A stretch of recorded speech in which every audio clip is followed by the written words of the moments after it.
Hello बच्चों, let's read the given question. The question says an electrical heater has heating coils A and B. When coil A is switched on, the water boils in 10 minutes, and when coil B is switched on, the water boils in 20 minutes. Calculate the time taken by water to boil if the coils are connected in series. So basically this is the case. As a key concept we must understand about the Joule's law of heating effect.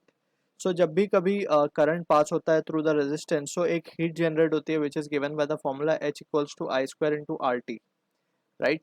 And इसी को by Ohm's law we can have the different forms of it, that is V square by R into T भी हम लिख सकते हैं ऐसे, या हम इसे वी आई इंटू टी भी लिख सकते हैं, right.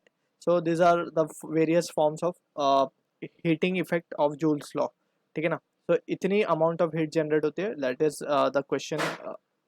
That is in the question हमसे पूछा गया है कि दो अलग अलग कॉइल्स हैं, राइट. सो अलग अलग कॉइल्स है, फिर उनको सीरीज में लगाया गया, फिर हमसे टाइम पूछा जा रहा है, ठीक है.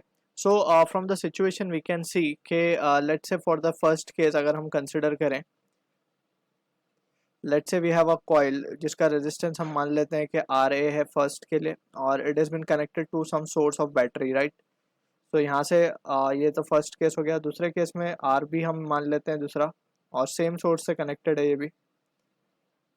नथिंग इज बीन मेंशन्ड के सोर्स क्या होगा, सो वी आर अज्यूमिंग के सोर्स सेम ही होगा जो सप्लाई कर रहा है यहाँ पे, ठीक है. Finally we have both the resistance in series. So यहाँ पे हम एक चीज नोट कर सकते हैं यहाँ पे कि जो सोर्स है हमारा it is the same, right. So in this situation we will be going to use this formula because we know के जो सोर्स है वो तो सेम है, सो वी की वैल्यू तो सेम ही होगी. But we don't know about the value of I in first case, second case and in third case. Third case though we can say कि same current will be flowing through RA and RB, लेकिन first two cases में I के बारे में we cannot comment, right. के so we can say we will be using this relation V square by R into T.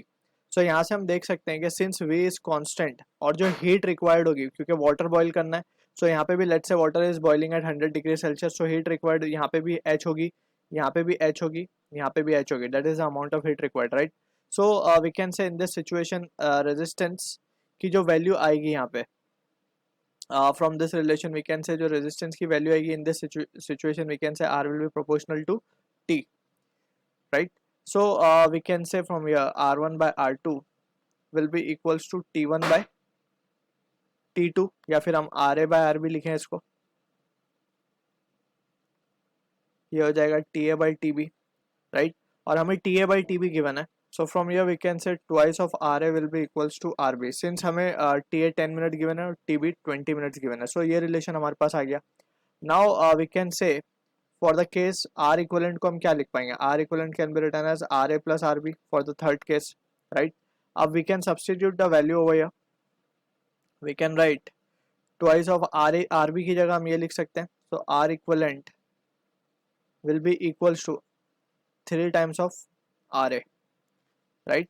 And we can say since relation हमें पता है time के साथ क्या है, it is in direct relation, so we can say T equivalent will be equals to, so this will imply that T equivalent will be equals to 3 times of T A, and that will be giving us the answer as 30 minutes, क्योंकि जो T A की वैल्यू है that is been given as 10 minute, right. So this is the answer to the question जो कि series में connect करने पे हमें मिलेगा. So I hope you understood the solution. All the best.